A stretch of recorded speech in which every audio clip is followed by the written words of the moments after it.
Hello, അസ്സാം വലൈക്കും, നമസ്കാരം. നല്ല എല്ലാവരും വിശേഷമൊക്കെ. അപ്പോൾ ഇന്നൊരു വീഡിയോ ആയിട്ട് വരാൻ കാരണം ഒരു സങ്കടം അല്ല, ഒരു വിഷമം, ഒരു സന്തോഷമുണ്ട്. സന്തോഷം എന്ന് പറഞ്ഞിട്ടുണ്ടെങ്കിൽ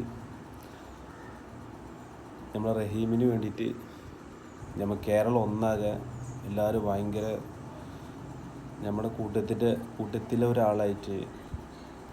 ഒരാളെന്ന് കരുതിയിട്ട് നമ്മളെല്ലാവരും ഇറങ്ങി റഹീമിനെ മോചിപ്പിക്കാനുള്ള പൈസ നമ്മളെല്ലാവരും കൂടിയിട്ട് കണ്ടെത്തി. അതിൽ പ്രത്യേകം എടുത്തു പറയേണ്ടത് നിങ്ങൾക്ക് എല്ലാവർക്കും അറിയാം, നമ്മുടെ ബോച്ചെ ചെമ്മണ്ണൂർ ജ്വല്ലറിയുടെ ഓണർ.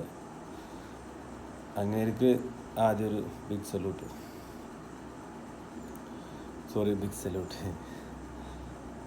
അത് മാഷാ അല്ലാഹ്, നമ്മുടെ പള്ളിക്കൊക്കെ പിരിവുണ്ടായിരുന്നു. നമ്മളെ കൊണ്ട് പറ്റണ ഞാൻ ചെയ്ത്, നമ്മുടെ കൂട്ടുകാരെ എല്ലാവരും ചെയ്ത്. ഇനിയിപ്പോൾ വേറൊരു വിഷമമുള്ള കാര്യം എന്ന് പറഞ്ഞു വെച്ചിട്ടുണ്ടെങ്കിൽ, ഇന്നലെ ഞങ്ങളിപ്പോൾ കാലത്തൊന്നും കളിക്കാൻ പോകാറുള്ളതാണ്. അപ്പോൾ ഇന്നിപ്പോൾ ഞാൻ കാലത്ത് എൻ്റെ കൂട്ടുകാരിൽ കളിക്കാൻ പോകുന്നുണ്ട്. ഞങ്ങളിവിടെ അടുത്ത് തന്നെ ചങ്ങരകുളം എന്നൊരു സ്ഥലത്ത് ഒരു ചെറിയൊരു സെൻ്ററുണ്ട്. അവിടെ ഒരു ജംഗ്ഷനാണ്, 4 കൂടി ജംഗ്ഷനാണ്. അപ്പോൾ അവിടെ നമ്മൾ പകൽ തന്നെ നമ്മൾ വളരെ ശ്രദ്ധിച്ചിട്ട് പോകും. കാരണം അവിടെ നിന്നൊക്കെ 4 ഭാഗത്തുനിന്നും വണ്ടികൾ വരുന്നുണ്ട് അവിടെ. അപ്പോൾ മിക്കവാറും ചെറിയ ചെറിയ പ്രശ്നങ്ങളൊക്കെ ആയിട്ട് അങ്ങോട്ടും ഇങ്ങോട്ടൊക്കെ ആൾക്കാരൊക്കെ ഉണ്ടാവാറുള്ളതാണ്. അപ്പോൾ ഇന്നിപ്പോൾ ഞങ്ങൾ കാലത്ത് കളിക്കാൻ പോകുമ്പോൾ അവിടെ ഒരു വണ്ടി ഞങ്ങൾ കണ്ടത്, ഒരു കടയുടെ ഉള്ളിലേക്ക് നേരെ കയറി പോയേക്കണം. ഒരു ചപ്പാത്തി കടയാണ്. ഒരു വണ്ടിയാണ് കയറിയത്, പക്ഷേ 3 വണ്ടിയും കൂടിയിട്ടാണ് സംഭവം ആക്സിഡൻ്റ് ആയിരിക്കുന്നത്. 3 വണ്ടിയും 3 സൈഡിൽ നിന്ന് വന്നിട്ടാണ് സംഭവം ഉണ്ടായത്, അറിയാൻ കഴിഞ്ഞത്. അപ്പോൾ ഒരു വണ്ടിയാണെങ്കിൽ കട ഉള്ളിലേക്ക് കയറി. ഇപ്പോൾ അറിയാൻ കഴിഞ്ഞത് ഒരു സീരിയസ് ആയിരുന്നെന്നും പറയുന്നുണ്ട്. പിന്നെ കുറച്ച് കഴിഞ്ഞപ്പോൾ അദ്ദേഹം മരണപ്പെട്ടു എന്ന് പറഞ്ഞു. അത് പ്രായം കുറഞ്ഞ ആളാണെന്ന് അറിഞ്ഞത്. അപ്പോൾ എപ്പോഴും നമ്മൾ കാറ് എന്നല്ല, ബൈക്കാണെങ്കിലും ചിലപ്പം കുട്ടികളെ നമ്മൾ ശ്രദ്ധിക്കണം.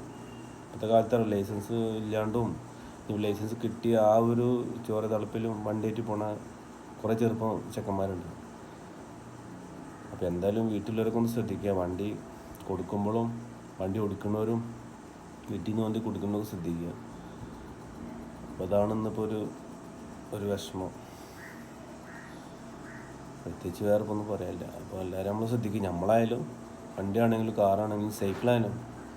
മരിക്കാപ്പോൾ നമുക്ക് പ്രത്യേകിച്ച് ഒരു കാരണമൊന്നും വേണ്ട. എന്നാലും അത് കണ്ടപ്പോഴും കേട്ടപ്പോഴും ഭയങ്കര വിഷമമായി. ചെറുപ്പം ചെക്കന്മാരായിരുന്നു. അതിൽ ഒരാൾ രക്ഷപ്പെട്ട്, ഒരാൾ മരണപ്പെട്ട്, ബാക്കി 3 രക്ഷപ്പെട്ടെന്ന് പറഞ്ഞു. എന്തായാലും ഇയാൾക്ക് നമുക്ക് എല്ലാവർക്കും പ്രാർത്ഥിക്കാം, ദുആ ചെയ്യാം. ഓക്കെ, ശരി.